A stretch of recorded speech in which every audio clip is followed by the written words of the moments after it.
In this episode of The Big Story, classes disrupted for a week at Enid Bennett High School in Bogwalk, St. Catherine, because there's a dead cow in a nearby river. One of our priorities as an institution is to safeguard the health of our children and the health of our staff members. So in seeing what is happening and the unbearable stench, I said it's best if the children stay home. The principal says face-to-face classes were scrapped, but online lessons were made available for the more than 1,000 students enrolled at the institution. We encourage you to subscribe to our channel right now and stay with us as we go beyond the sound bites and the headlines on this, The Big Story.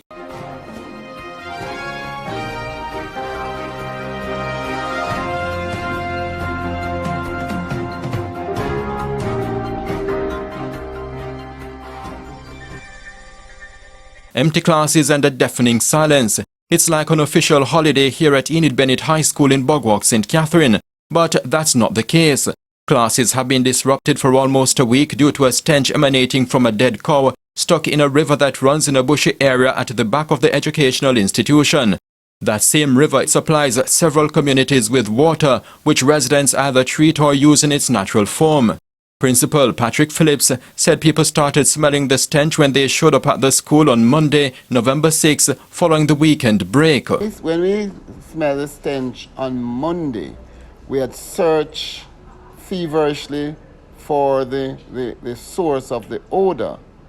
And so we didn't find the source of the odor. And so we sent home the children at lunchtime. And so the ancillary staff would have searched. And so we immediately called the health authority. The health inspector came and he was also searching. We didn't find any.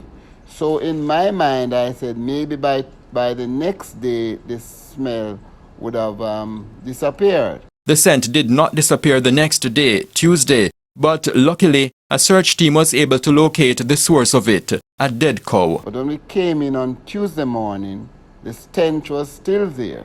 So I also get the students and send them home at lunchtime and call the fire department. And they came along again with the ancillary workers and they searched and was able to find the source of the stench, which was a cow that was lodged in the river, in the water.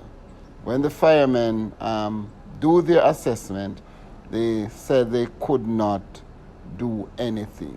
Firefighters being unable to remove the cow meant that the almost unbearable stench at the time would have remained a problem at the school.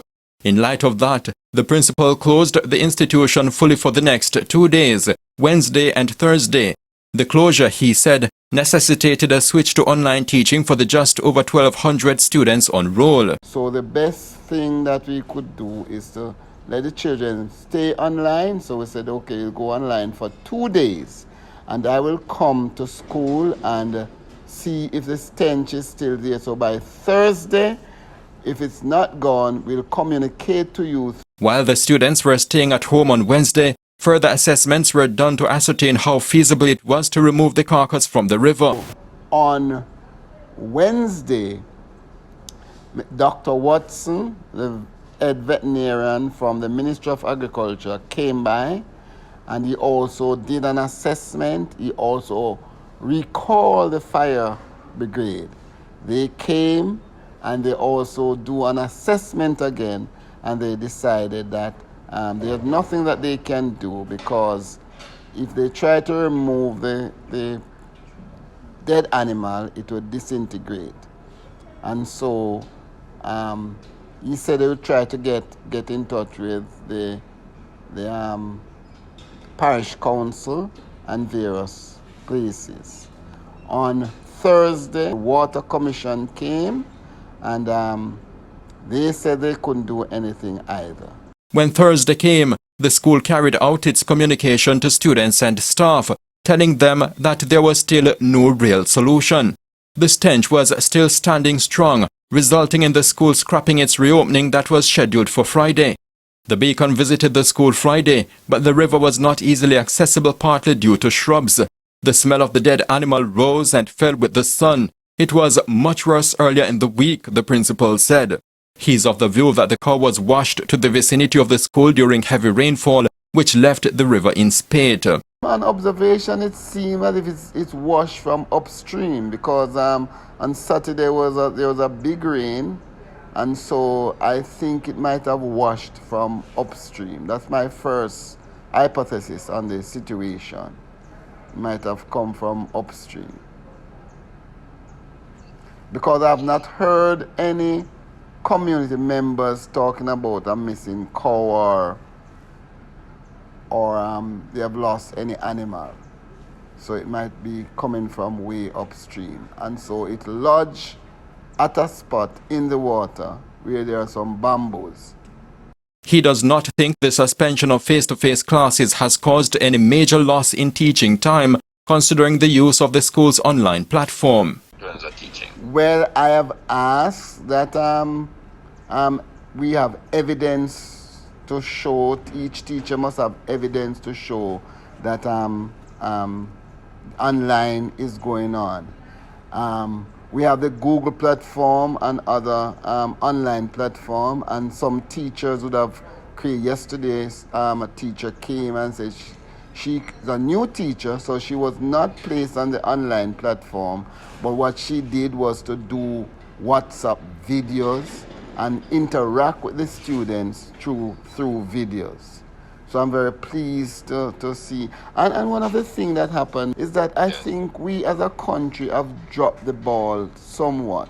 COVID has taught us a lesson that school can go online. So even when we have face-to-face, some aspect of the online should be continuing, and I'm happy that we're able to pick up with the online, although it's in a crisis situation. So I've encouraged my teachers that from time to time they should send work online, so peradventure that something like COVID come again, we would not starting over. So the WhatsApp and the Google platform and the various platform, we are engaging our students. One of the drawbacks though is that this community, and so sometimes children are not able to go online because there's no data.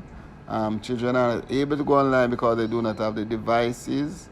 And so these are some of the things that militate against us in this region. He also noted that students who missed live online classes can still access the lessons. What we have done, as I said, we use a WhatsApp, and we put the thing in the Google Classroom so that even after the classes have ended, the students still have access to go. So if they don't have the data today, they will still be informed that the platform is there and they can access the information. The principal told the Beacon that since he has been at the school, it is the first time that the institution is closing its doors due to air pollution. I have been here at the school for 16 years. Long time. But the first time I'm really experiencing this type of situation where you have animals polluting the water and causing us to not function. He expects classes to resume at Enid Bennett High on Monday, November 13. In discussion with the vice principals and chairman, we said it would be best if we start back on Monday, because by Monday everything should go. And I'm praying that there's rain, and so the river would come down, using Jamaica term, and so the animal would have been washed away. The principal added that ancillary workers were at the school on Friday getting it ready to accommodate students and staff again. So I've been here from every day. My vice principals have been here every day. And so we are monitoring the situation. And so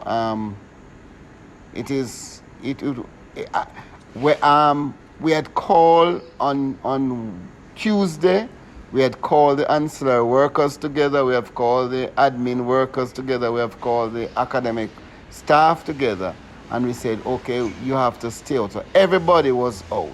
The principal is elated that the stench from the dead cow is disappearing within days. He wished that the stigma associated with the institution for years was as short-lived.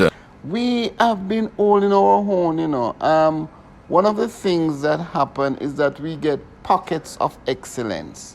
So we get students who are performing very well from the PEP, but we also get a number of students who are not performing so well. And so our programs at the school really, what we try to do in the initial stage, especially when we get the grade 7 students, is to start working on their self-esteem. Because you see, they passing for the Enid Bennett High School, formerly Bogwalk High School. Oftentimes, a number of them might feel as if they're a failure because they didn't go to the traditional high school. And so we start by working on their self-esteem. We try to let them know that it is not the school that they go to per se, but is what they do when they go to school. We highlight some of our past students who have done outstandingly well. We have a Vashan Brown, one of leading journalists in this country, who is now in England doing his PhD. We have a Salki, who is a very wonderful police officer. We have a Javan Minzi. And we highlight these things to these students, and we try to say to the students, what man has done, men may do. So they came here, they sat in the same classroom as you, and they have done well. So you can do well. And so one of the things that I'm very proud of this as principal of this institution is that every child that enters the gate of the Enid Bennett High School departs with a skill. Because what we try to do is to make sure that they have the heart level 1 and level 2 before they graduate. And so we expose every child to a skill area so they can be either create their own employment or they are employable. And I'm very proud of that achievement. On the behalf of videographer Dean Alcott, I am Horace Mills reporting from Bogwalk in St. Catherine for the Jamaica Beacon.